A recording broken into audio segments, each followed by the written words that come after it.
This is episode 6, is that right? 6, that's Episode 6 of The Old and the Restless. And we're taking a different approach because this is going to be more educational and maybe a little bit less humorous.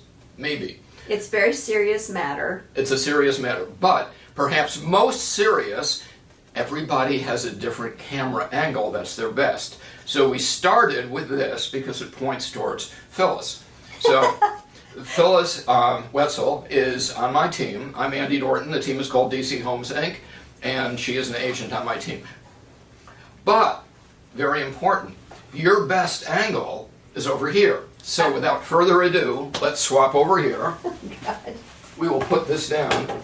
This is the first in a series of videos that we will be doing introducing the Lansdowne Woods community and seniors in general to the Northern Virginia Association of Realtors standard forms.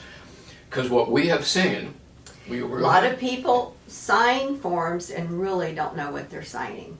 yes, and as recently as in the last hour, without naming names, we were talking to a recently retired physician, a young person, an educated person who confessed that when he signed the forms, didn't know what he was talking about. So, what we've decided to do is to try, as best we can, to educate you on the standard forms so you can be a more educated consumer. We're going So the first one is one that has come about in recent years, as a matter of fact. That's right. And in fact, so are you able to scroll down? We have a videographer here, Stephen, who is assisting us in the movement of the form. So if you can go to the bottom of the page in terms of there. Right here. So you can see NVAR stands for Northern Virginia Association of Realtors. So these are standard forms used almost universally throughout Northern Virginia. Correct. And this number, 0125, is the month and the year that this form was revised or created. Right. So when we say it's a new form, this is revised as of January of this very year. Now, if we could ask you to scroll back to the top. Okay. Do you want to start off? And then you can hand the ball off to me. Okay. As with any contract, we obviously start out with names of who's involved in the contract. It's an agreement made on a certain date with whoever is looking to buy property, along with, and it's always called the broker. Even though we are agents, it has to do with our brokerage. But so the name of our firm would go in there, as long with the buyer who's currently buying. And this form needs to be filled out before we can even take you into a property to see it. It's not like the olden days when you could call a phone number off of a sign and say, hey, meet me here, I want to see this property. We can do that, but before we enter the property with you, this form has to be filled out. Now, as long as you're watching here, we should say at the beginning a couple things. Number one, when you see this, it will be on YouTube, and below the YouTube video will be a link where you can download this form and have it on your computer or print out to follow through with us as we go through. In addition to downloading the form, don't forget to also hit the like and subscribe button. That's right. Then you'll know when we have more videos for you to review. Which will be every week, even going through the holiday season, unless you're away on your cruise. No. I'm on a cruise. Okay. Something I didn't know about. So anyway, shall we scroll down a little bit further into sections 1, 2? Yeah, go ahead. You said you were going to pick it up. Okay. So what you're doing here as a buyer is saying that your agent is going to be representing you during the course of your purchase journey. And this begins to state that you have disclosed to your agent that you have not signed in with any other agent or very specifically with a new home community. So it definitely mentions new home communities here. And the reason why, let's say you're interested in a home with ABC Builder. If you go to that community without your agent, with ABC Builders, that builder may not be willing to compensate your agent. So, as they say, the devil is sometimes in the details, and this is one of those situations where the devil can be in the details. All right, and Andy, why don't you explain a little bit why it's important to still take an agent with you to a builder's community? There are very specific reasons. Yeah, so I think, my own opinion, the most specific reason that you want an agent in a new home community is that the builder contract is completely one-sided in favor of the builder. That's true. And also, very often, if you're buying a new home community, the home is going to be constructed from scratch. And you want to have protections built in so that the home is built well, let's put it that way. But more than anything, the builder contracts are very one-sided. So that would be one. And in the devil and the details on the builder contract, and you might want to talk about the general warranty deed versus the special warranty deed. If you buy a resale home in Virginia, the deed that you'll be getting is called a general warranty deed that protects you as a buyer on things title-wise going back generations. However, with a new home, The builder almost always, in fact, I don't think I've seen a builder who conveys property by general warranty deed. It's always special warranty deed, which means a buyer who doesn't understand the difference may not understand the importance of title insurance at that point. The builder is only warranting the property from the time he owned it, not from ever and ever. So title insurance at that point, owner's title insurance, is very, very important. And a lot of buyers don't understand the difference because it's not explained to them properly. another reason it would not be explained to you properly is that many of the builders own or have affiliations with their own title companies. And the title companies that you might be, quote unquote, steered to would be the builders' title companies. So there are a whole host of protections that are built into these standard forms that with a builder you might not see. In fact, you almost certainly would not see. And that's the devil in the details in the fine print in that section. Okay. So purpose simply means that, in this case, what I would typically write in this blank is residence. That as a buyer, you're looking for a home. And I keep it general so that you might be looking in a specific community, but you might end up looking in other communities in other parts of Northern Virginia. You may start out saying you want a single family home and you end up buying a condo. Or vice versa. Residence covers all of it. Okay, so scrolling down a little bit, we have, as a buyer, your name, address, city, state, email, and cell phone number. Contact information. And the broker information. Okay, so the broker, in this case, because you're going to be signing with a real estate agent that works with a brokerage, and we work for Samson Properties. So if you can scroll up just a tad, what would go in there is the address for Samson Properties. And along with the cell phone number and email address for the agent with whatever company you choose, and so that you know the contact information for that realtor and that brokerage that the agent is affiliated with. Okay, then we get to paragraph 5 for the term of the agreement. That can be for any length of time, and I know that if we've met you for the first time or even haven't met you yet, maybe we've just talked on the phone for the first time, we haven't really developed a relationship.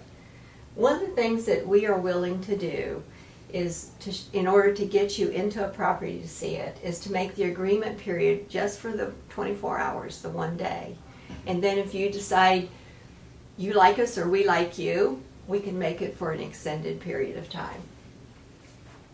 And this offer that Phyllis is speaking of is something that most agents are loath to do. If you leave it blank, okay, then it says it defaults to 90 days. And at that point, you would be locked into a working relationship with that agent, with that brokerage, for 3 months. And very often a buyer will see a property online and they'll call an agent and say, I want to see such and such. And under the so-called new rules of buyer representation, there has to be a date in here. But what we're saying is, you don't know us, and we don't know you, but you've called and you want to see a property. For us to be legally compliant, we can make it for a day. And we're confident that you're going to love us anyway. That's right. Because if we weren't confident that you were going to love us anyway, we wouldn't default to 1 day. That's right. Okay. We would leave it blank and lock you in for 90 days. That's right. Heaven forbid. But there are other agents out there that can use this form as a vehicle, if you don't understand what it is that you're signing, to have you locked into a longer period of time. An early termination fee. For the goodness, I understand this both ways. You want to let me take it or you want it? No, go ahead. Okay. If you have, as a buyer, if you don't really know if you want to be in Alexandria, or in Ashburn, or in Manassas, or in McLean, you could be driving with your agent all over the place, taking a lot of time with your agent, and a lot of miles on their car, and a lot of gas, but mostly time.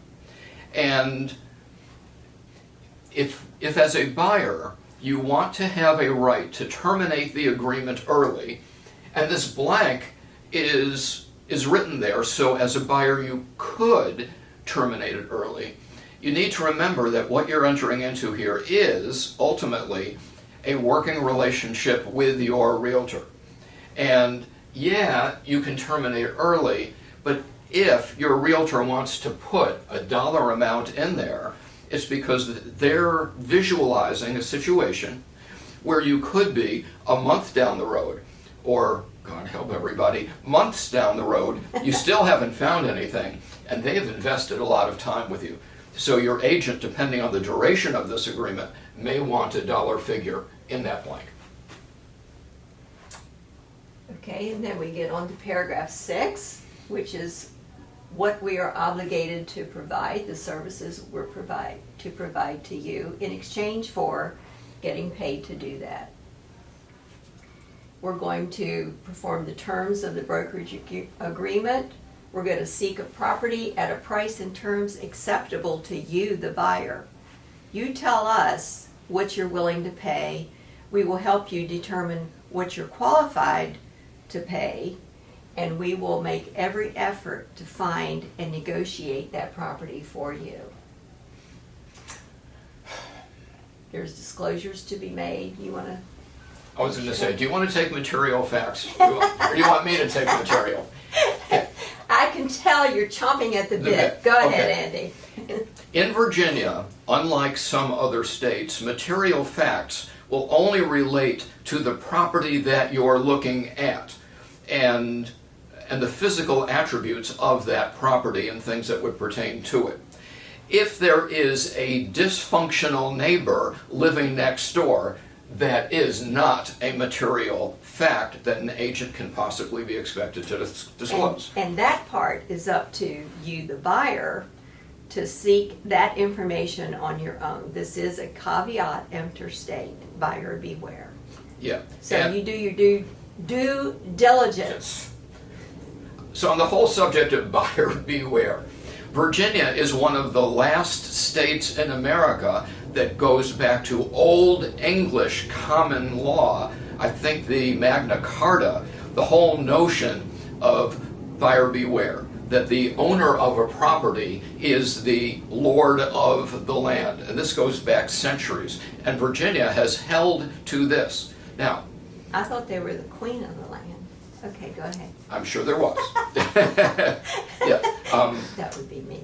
That would be, in any case, material facts only relate to the property itself. And as part of your due diligence, you should have home inspection, and also, yeah, you should meet the neighbors. And home inspections are important even on new construction, believe it or not. Oh, yes. We will get to that in subsequent pages. Okay, if we can ask you to scroll upward to page 2. Okay. So, as part of a process of being represented by an agent, your realtor is going to need financial information on you in one of 2 ways or more. First is, are you buying all cash or are you getting a mortgage? And if you're getting a mortgage, have you been pre-approved or maybe pre-qualified or maybe not even started the process or dealt with an internet lender on another side of the country that doesn't even know you? When your contract is presented, we, as your agents, will need to disclose to the seller and to the seller's agent that you're able to perform under that contract, which is that. Okay. Okay. And then the buyer's duties, see, we have duties to you, you have duties to us. You're agreeing that you're going to work exclusively with us in exchange for us earning our commissions. The compensation will be paid to our broker. Sometimes we can negotiate and have the seller pay that, actually. Yes, and we're going to get to that in the next paragraph. So, go ahead.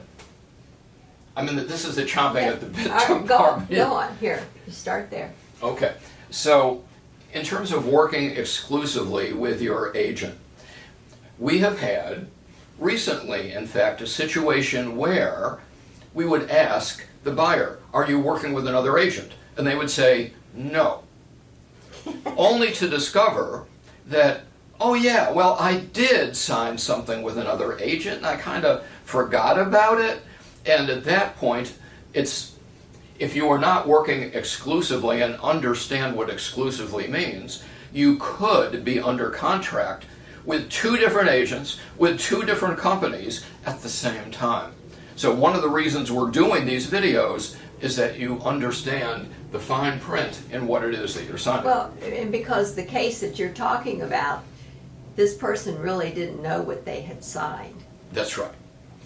And so this is for a Lansdowne Woods audience, which is exclusively seniors, and certainly many seniors in other places will see this. But the fine print part of this is really applicable almost to anybody. I think in my experience, and Phyllis and I have been doing this for a lot of years, many people truly will only sign because their agent says sign and don't read or understand what it is that they're signing. So, do you want to scroll up a tad and we can get into, yeah. You want to take this one, Phyllis? The broker compensation is fully negotiable. This is part of what stirred the hornet's nest about the broker compensation and why the lawsuit came about. So now we're having to disclose this information and understand that it actually has always been negotiable. It just wasn't put in fine print like this. So now it's put in black and white. So you fill in the amount, and for every agent it can be different. That's why it's negotiable. So I'm not going to put a number in there. No. And it's the percentage of the gross sales price. And this is where I mentioned just a moment ago that very often we negotiate on your part to have the seller pay it, but if the seller isn't willing to pay it, then you need to be willing and able to pay this percentage.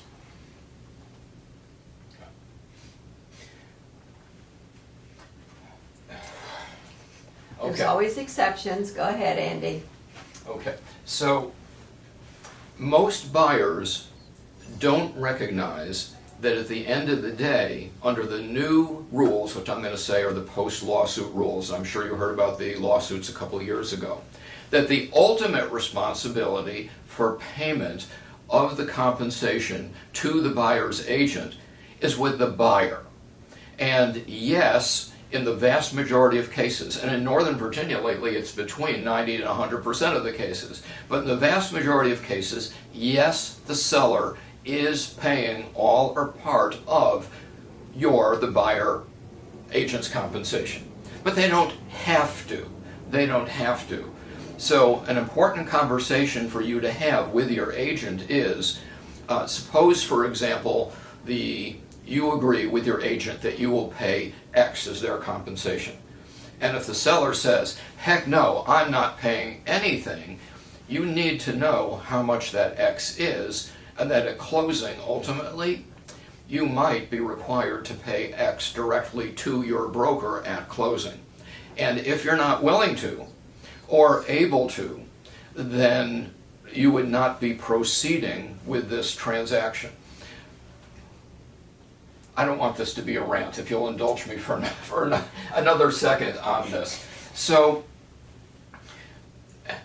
negotiation number one is a negotiation you will have as a buyer with your agent as to what their compensation will be.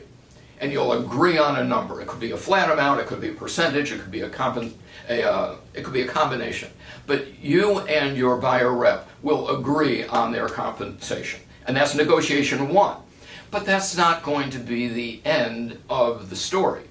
Because when your offer for purchase is written, you're going to be asking the seller to pay all or a part of that. And that will be negotiation number two. And there will be a back and forth on that. And ultimately, there will be an agreement between the buyer and the buyer's agent, and the seller and the seller's agent, and the seller and the buyer, and all of those parties going back and forth, figuring out what it is that at the end of the day will be paid and by whom. But for starters, this is you and your agent. But the bottom line is, however, Andy, if the seller does agree to pay the percentage to the buyer's broker, we are not double paid. It will be subtracted from what you owe. That is correct. As a buyer. I think we can go on to page 3 of 6. Okay. We're getting there. Did we beat that dead horse? Okay. So retainer fees, a lot of attorneys charge retainer fees. An agent could charge a retainer fee. We normally don't. We normally don't. So some agents, and when you meet your agent, you're going to get an impression of them as a professional. But your agent is also going to be taking the measure of you as a buyer. And sometimes, usually, things will be very professional and congenial. But there could be a vibe somewhere. Maybe it's between you and your realtor, or with your realtor towards you. I have seen agents who want to have a retainer fee to protect them as an agent, as a broker, against, I'll just say, a duplicitous buyer. But when there's a retainer fee, usually it's because an agent has a red flag somewhere in their professional soul that they may want to have money up front, because there isn't going to be an end of the road culminating in a settled transaction. That's why most agents would not have something, but some would, in the blank of a retainer fee. And then a broker service fee. That's kind of like an administrative fee. And Samson does charge Yes. that sort of a fee. It's, And many brokers do. Can I do an editorial here? My broker may not like this. So first, let me say, different brokerages have different flat fees. And if there's one, you check the box and say how much it is. And if there isn't one, you just wouldn't check the box. Personally, I'll actually say professionally, you can disagree with me. The flat fee here, which is in addition to the broker compensation, is a junk fee. It's just there. Many brokerages, but not all, will charge a flat fee in addition to the previously negotiated compensation. And it's just for administrative services. okay, That's the bottom line. I will defer to you on administrative services. I've always thought of it as a junk fee, but our broker will be much happier with your description than mine. So let's That's right. okay. Let's move on. So property types. Okay. Again, we come into new home construction. We spoke of that before. Off-market listings, such as a for sale by owner. Typically, as realtors, let's say, for example, you're searching in the multiple listing, and you could find 10 properties that a buyer might be interested in. But that buyer might drive along a residential street and see A for sale by owner. a for sale by owner. And that could be the perfect house for you. And you want to buy that house for sale by owner. Keep in mind, you have a contract with your agent. And so yes, your agent can negotiate on your behalf with the for sale by owner, also called a FSBO. Absolutely. And I would highly recommend using your agent. For sale by owners, God bless them, they need to save some money, but very often their homes are way overpriced. Whether or not you use your agent to negotiate for sale by owner, if you have a written agreement with your agent and you negotiate yourself with a for sale by owner, you're still going to owe the compensation that you already negotiated with your agent at closing on the for sale by owner. So it's better just to have open lines of communication with you as a purchaser and your realtor. If you see a for sale by owner, tell your agent and they'll proceed on your behalf accordingly. Okay. Retention of excess compensation. Suppose, for example, you want to take that? I think I already mentioned that Well- earlier. Anyway, go ahead. Okay. If you, as a purchaser, negotiate with your agent X amount, and let's say, and we see this on new home construction, the seller is willing to pay more than X. Under the new rules, post-lawsuit, your agent can accept no more money than what you have in your agreement with your agent. So just because a seller is willing to pay your agent more, your agent may not be able to accept that higher amount. Okay. That's the access. Okay. Then relocation program. Most buyers are not in a relocation program, but we do run across quite a few. Yeah. And it's just simply a disclosure item there. Okay. You want to tackle this or shall I? Well, seller representation occurs when sellers contract to use the services of their own broker to act on their behalf. So there's different types of representation, and we check off the ones that are acceptable to you or ones that are not acceptable. So when the seller is selling a property, they have an agent, okay? When you as a buyer are buying a property, you have an agent. Thank you for watching episode 6A of how to fill out, or as we explain, buyer-broker agreement. Click on the link below to get 6B, which explains the rest of the form.